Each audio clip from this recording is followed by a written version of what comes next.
الروش دواییان بەختکردنی هاوڕێی غەزاڵ و حدود 22 نەفەر لە گیانبەختکردوانی حیزبەکان کە لە کاتێکا لە دنیا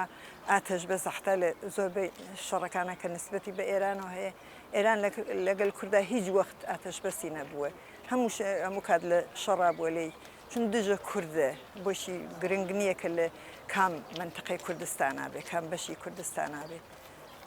بۆیە شەڕەکەی لە حەینی ئاتەش بەسە زۆرترین شەهیدی لە ئێمە گرتوێتەوە بارەگاکانمان کەمپانیەکانمان کە ئەسیا دەستی کەم پێ بوو کە بۆ ئێمە دروستکرا کە ئێمە لە هەموو شتێ حفزکات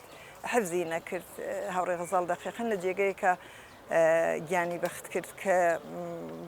ئێمان وتبوو ئەویا ئەمنە بەڵام ئەو بۆ سەردانێکی کۆتا هات چون لە شاخەکانە بوو لە بین بەردەکان هات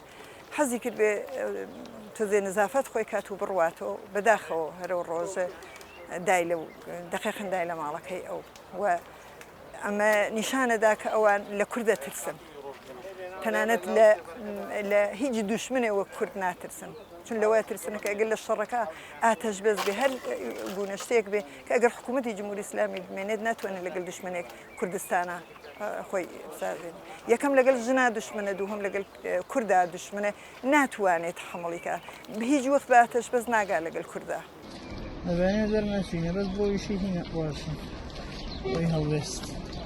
ریاکەوتنە لەوە ئیشی تر ڕۆشن